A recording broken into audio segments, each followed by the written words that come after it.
Hey there, it's Pete Thorn. I'm still over here in Tokyo, and this is question and answer video number 4, where I answer your questions you asked me on Facebook. I'm really sorry if I haven't gotten to your question or if I've missed it. I should have, it's my fault, I should have actually maybe asked you guys to email me questions at my Facebook page as opposed to putting the questions all in a thread, because they all kind of get jumbled up and thrown around the thread when people respond to a question or comment. They kind of move around in the order, and so I guess I wasn't that bright with the way that I asked you guys to do this, but I'm trying to kind of get to them all. If for some reason I miss your question, just maybe send me an email on my Facebook page, and I will answer it eventually as soon as I can. So I'm going to try and pick up where I left off here. Let's see. Anton says, do I have a go-to amp, a special one you'll never get rid of? The PT100 from Sir. Yeah, that amp it sort of encompasses everything I really need to do my job under one hood, and that's why we built it. We wanted to make a super versatile recording and touring machine for the professional guitar player, and so I just love that amp, and yeah, that's the one basically. Having said that, I love a lot of different amps. I have a bunch in my studio and whatnot, and it's always fun to toy around with different things, but the PT100 has been my main go-to since 2008. In its various forms and incarnations now, especially the new PT100 SE is just awesome. So okay, so Lau says he's having real problems getting a good lead sound, no palpable boost in an already saturated sound. He's tried with an OCD pedal, but so as I understand the question, he's probably got a distorted rhythm tone, and then he wants to get some volume boost for lead, and it's not happening. Well, anytime you've got a distorted amp and then you hit it with a boost pedal in front of the amp, you're just going to saturate the amp more. You're going to nail the front end of the amp, and it's going to saturate and compress even more, because the front end of the amp is already distorting the preamp section of the amp, and maybe even the power tubes if it's a low power amp. Once the amp is already into distortion, and you got kind of nowhere else to go, basically. So the answer there is that you need to put a clean boost or something in the effects loop of the amp if it has one. If the amp doesn't have an effects loop, and like I say, if it's already cranked and distorted, you're not really going to be able to get any louder.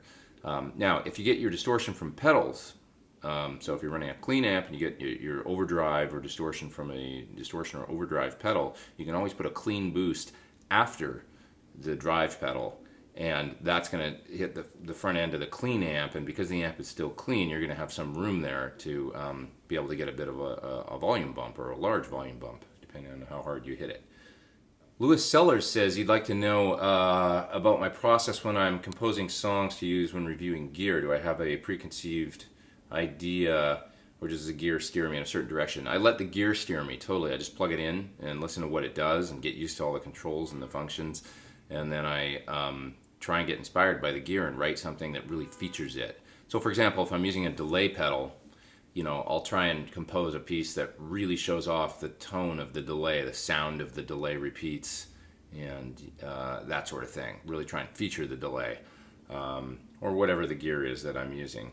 But yeah, that's the fun part, is really kind of plugging in some new piece of equipment and seeing what it does, and then getting inspired just right away writing a piece of music. It's kind of become how I do my gear demos, I guess. It's my process, and yeah, it's just a lot of fun. It's fun. It's a really great little gig, actually, because it's like I get to be creative, and it's kind of low pressure. You're not writing a song for a record or something, or trying to come up with the greatest guitar part in the world on a session or something. You're just in there being creative and kind of thinking off the top of your head, and that's maybe when the best stuff comes out. So I plan on mining some of those ideas for a new record soon, going back and listening to some of my demo songs and listening to the ones that I really dig, and then maybe expanding on them and that sort of thing. So Marcel wants to know how I integrated ear training in my learning process, both music theory-wise, intervals, etc., and tone. Well, I really started off learning stuff off records, so that's a form of ear training for sure. My ear is way more developed than my reading chops, that's for sure. So yeah, I started picking things off records at a really early age, even using like a cassette 4-track recorder, like one of those old Tascam Porta Studios that would have two speeds, like a 3 3/4 and 1 7/8 or whatever the cassette tape speeds were, and you could pop a tape in there and then slow it down to this, record a song into it at the fast speed and then hit the half speed, and then you'd be able to hear the solo an octave down but half speed as well. So I did that a lot. All these things we had to do before we had these modern computer phrase trainers. And then once I went to music school, I went to Musicians Institute in 1990. They had a simple computer program there that would play intervals. And I used to sit there at the computer in the library and I'd listen to these intervals, and it was like a test, and you had to name the intervals. So in other words, it would play two pitches, and you had to say whether it was a minor third or a major third or a major seventh, or you could go up above an octave once you got better at it, and go all the way up to 2 octaves maybe, and see if you could pick out 13ths and things like that. So I did that a lot, and that was really helpful. It would also play 2 notes together at the same time, and you could name the interval that way, or it would play chords. And so I did all that, and I sat there for like a month or two, just kind of for maybe a half an hour a day, and worked on intervals like that, and that really helped.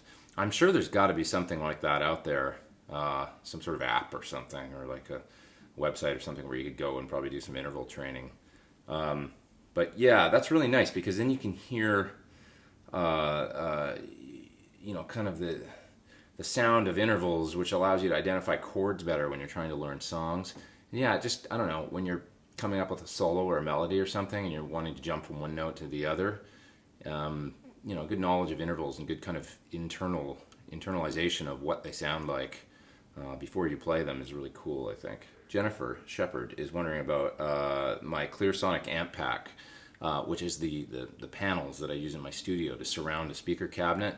It's kind of the Clearsonic amp pack stuff. They consist of like a plexiglass panels that then you can also mount these absorbent baffles to if you want. You can surround a cabinet with them, or just put them in front of a cabinet, and it cuts down a lot on volume and things like that. So they're great for recording. Joe Bonamassa and other people also use them live in front of their cabinets without the absorbent baffles. They just use the plexi, and that allows you to not blast the first few rows with your super cranked up amps. So anyway, Jennifer says she's interested in the amp pack, but there isn't much info about them out there, and it's a little pricey. They're really great. They aren't super inexpensive, but I think they're reasonably priced for what they are. They fold up really nicely and they travel well. So when you're not using them, you kind of fold them up and put them out of the way. And they do cut down on the volume a lot. I mean, when I first got the thing, I experimented with a Sir Badger 30 and a 212 cabinet, and I surrounded the cabinet with a baffle, and then I put one of the what they call sorber baffles on top as well. Not completely sealing the amp up or anything like that, but just surrounding the cab and then covering the top. And I could stand there and play with the amp basically cranked at full 30 watts, and I could talk to somebody beside me. I thought that was pretty cool. It's like, well, this is definitely making a big difference in soaking up on a lot of bleed. So you're also going to get the added benefit of not getting a bunch of reflection and bleed into your mics when you're recording, which is nice if you have a less than perfect room. Will is wondering about a budget amp that I wouldn't mind recording with. Well, I use the Sir Corso a lot. I think it's great. I know I'm always talking about Sir products, but they are very cool. And the Corso that's kind of what it was designed for. It's a little recording head with a line out on it that actually has a load, so that you can completely turn down the volume on the head and run the load out into your recording interface for silent recording. So that's really nice. It also sounds really, really great at low volume. It's a 5-watt amp. The other little amp I have that I really dig, and I think is just awesome, is one of those little Marshall JTM 1s, which is like the little baby 1-watt Marshall heads they came out with a few years ago for their 50th anniversary. And they only made them for a year, I think. But the one that I have is like a JTM 45. And it really sounds like one. It sounds like an old Plexi or something. And it's, really manageable volume-wise. You can kick it down to 0.1 of a watt with this little switch on the back. It's just a volume and a tone. Very simple. Sounds great with pedals. I love that little thing. I've got one of those at home. So I bought one secondhand off of the gear page in the classified section, and I'm really glad I did. It's very cool. A little bit tough to find because, like I say, they only made them for like a year, but they're out there. Vicar says, if I could pick only one guitar, which one would it be? If it was like a desert island thing, geez, I don't know. I love my Gil Yaron 59 replica. That guitar is just so wonderful. But God, I have some really cool guitars that I don't know. That's a tough question. The most versatile guitars I own, and if I can only have one to take to gigs and stuff like that, I got to say my Sir Classic S's they're so versatile. I generally have a humbucker in the bridge and then 2 single coils. I have the humbucker wired with a series parallel switch, so I can knock the humbucker into parallel mode by just pulling the tone pot. And that makes for an incredibly versatile guitar. The parallel sound, that's almost like a faux sort of single coil sound, but it's still hum canceling. And yeah, I can almost do anything on those guitars. So if you got to have one instrument that's just super versatile, that'll cover a lot of different range of music, a Classic S like that is a really fantastic guitar. Ron Kretsch says, where do you run in the signal channel of a pedal board, the Eventide H9 and the Strymon Mobius? Generally, I would run them kind of late in the chain, generally. The only thing is, like the Mobius does univibe and wah sounds and stuff like that as well, and those you kind of want early in the chain, so it gets complicated if that's the case. Now, the Mobius does give you the option, actually so does the Eventide at this point with a new firmware update they've done, I think, new software update. But they both give you the option of running 2 different signal paths because they've got sets of stereo ins and outs, and you can actually use them as 2 sets of mono ins and outs. It's a little bit complicated, but go to the website and it'll clarify this. But with both those units, you could, if you want, run them at the start of your pedal board chain and also at the end of your pedal board chain if you want to, which is really cool. If I had to just pick one way to run them, I would run them at the end of the chain because I'm mainly using, especially the H9 and also the Mobius for kind of time-based effects. H9 is my main reverb, and when you're doing it with using it with delays and stuff like that too, you're going to want it late in the chain after your drive pedals and stuff like that. Let's see. Jim Torek says, Pete, can you comment on differences between the PT100 and Hedgehog clean channels as well as PT100 channel 2 versus Hedgehog overdrive circuit? Well, let's start with the overdrive sound. So the PT100 has that very British overdrive. I would say that it's tighter, it's a little more aggressive, a little more scooped, and that sort of thing. Whereas the Hedgehog has sort of a more full, like an American style amp that's cranked up and maybe being hit with a drive or something like that. That's very simplistic, but that's kind of the general thing. So the Hedgehog is great for players that want kind of a smoother lead tone, that want really big individual notes, really fat. That it's that Robin Ford thing or Larry Carlton, but not to say that it won't rock, because it does. I mean, Ian Thornley's using one of those, and he loves the tone of that amp, and he's definitely in the rock realm. So much of the time. So yeah, just think kind of basically the 2 sides of the pond. The PT100 drive is more Brit, and the Hedgehog drive is more American. And then as far as the clean channels go, there's more similarity there for sure. I don't know, it's tough. I'd have to put them beside one another and go back and forth. I haven't actually done that. I have them both, but I haven't done some direct A-B comparison. Generally with an amp with 5881s or 6L6s like the Hedgehog, you're going to have a little bit more of a scoop thing going on with a bigger bottom end and a sparkly top end. And I would say that it's safe to say that you can definitely, get that character out of the Hedgehog, maybe a bit more with the PT, but the PT does a close approximation too. PT100 Clean is just a great all-around kind of thing with its crunch switch and the bright and everything. It takes pedals really well. I love the clean channel on my amp. It's really fantastic. But yeah, both great amps. You kind of have to play through them. I don't know. It's tough. Maybe my recent demos of them will shed some insight if you listen to those video demos I did recently for both those amps. Michael Mortimer says, have I got any tips on getting the sound in the room onto the disc? I have tried recording a few amps and speakers and can't get the sound I'm hearing from the speaker onto tape, so to speak. And he's messing about with the Tweed Champ, couldn't get the speaker compression. He was hearing it be picked up with 2 close mics or a distant condenser. Well, it's tough. It's hard. I'm so used to listening to mic'd cabinets. I don't listen to actually the sound of the amp in the room that much. I've got a live room, and when I've got a cabinet, it's isolated in the other room, and I go and I kind of put the mics on the cab, and I put them about where I know that I like them, and then I go back in the control room, plug in, and start rocking, and it's like, yeah, is that what I want to hear? And if it's not, I'll go back in and move the mics a bit. But I'm never actually listening to the cab in the room that much anymore. I'm listening to the cab mic'd all the time, primarily. And yeah, it can be tough to capture the sound that your ears hear in a room, and you're like, yeah, that's the way I want it to sound. And you know, it's an art form and a science, I guess. I find generally ribbon mics, maybe placed a little bit, like maybe 4 inches back from the cabinet or something like that, are a really good kind of natural representation of the way that the cabinet sounds. If you're the type of person that doesn't like the sound of a dynamic like a 57 or something shoved right up in a speaker, and you think it sounds unnatural, and you want to capture more of what you're hearing in the room, I would say give a ribbon mic a try. Maybe 4 to 6 inches out right from the middle, or maybe just a little bit off center of the amp, and listen to how that sounds. Ribbon mics have this really natural character. And they sound great, really terrific, blended with a dynamic as well to kind of make a dynamic sound a little more natural. So I use the VR1 mic from SE. I really enjoy that microphone. You can also check out the ones from Royer and a bunch of other companies out there, and see what you think, if that helps you get a sort of a more natural sound. A fellow named Mike says he was wondering if I warm up a stretch before I play.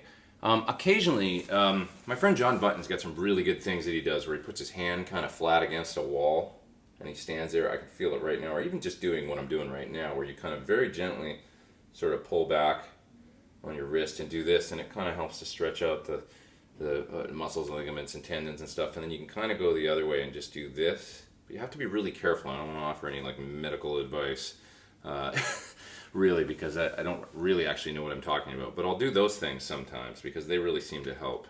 I think I mentioned this in an earlier question and answer video, but the John Petrucci video, the first one came out like in the 90s or something. He's got some really good stretches and warm-ups and things that he does in that video. And he's obviously a really technical player, and so maybe check that out. I think it's called Intense Rock or something. Oh my god, I'm screwing that up. I can't remember exactly what it's called. Rock Discipline. That's it, I think. Jeff Valenta says my videos are always pro-looking as well as audio bliss. Thanks, Jeff. Could I please share my editing and mastering process? Well, for video, I just use consumer-grade cameras. They're like decent cameras, but nothing too fancy. I'm using a Zoom Q3 right now, which is really handy. It's super small and just really easy to do stuff like what I'm doing right now.